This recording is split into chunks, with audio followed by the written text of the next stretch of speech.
Masyarakat miskin dan pekerja informal adalah kelompok yang secara ekonomi paling merasakan dampak dari virus corona.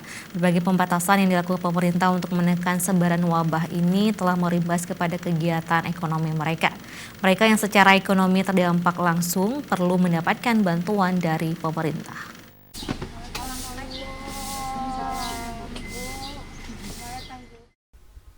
Penegasan tersebut disampaikan oleh Wakil Ketua Gugus Tugas COVID-19 Aceh, Diah Erti Idawati, saat berkunjung ke posko COVID-19 Gampung Alunaga dan Gampung Kaju, Kecamatan Baitussalam Aceh Besar, untuk melakukan monitoring dan evaluasi jaring pengaman sosial pemerintah Aceh dalam rangka penanggulangan COVID-19 Jumat kemarin.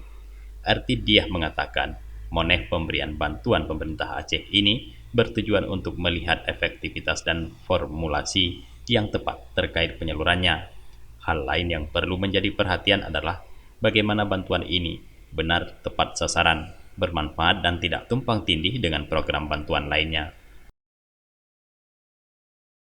Meninggal, nah kita jangan sampai seperti itu. Kita masih ada waktu, kita dikasih Allah tempat yang paling jauh dari Jakarta, ada berkah untuk itu. Kita korban yang meninggal tunggal satu, tapi kita nggak mau lagi. Semua pada nggak mau kan menjadi korban. Nah, kita sepakat nggak kita untuk melakukan pencegahan nih? Sepakat.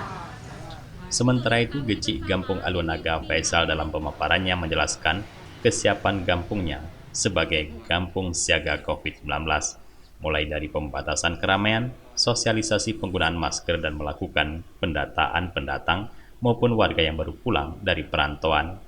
Faisal juga mengungkapkan bahwa dirinya dan masyarakat Gampung sebenarnya sangat mendukung penerapan jam malam karena lebih efektif dalam melakukan penjagaan, pengawasan dan pemantauan hilir mudik dapat dibatasi. Dari Banda Aceh, Tim Liputan Aceh TV melaporkan.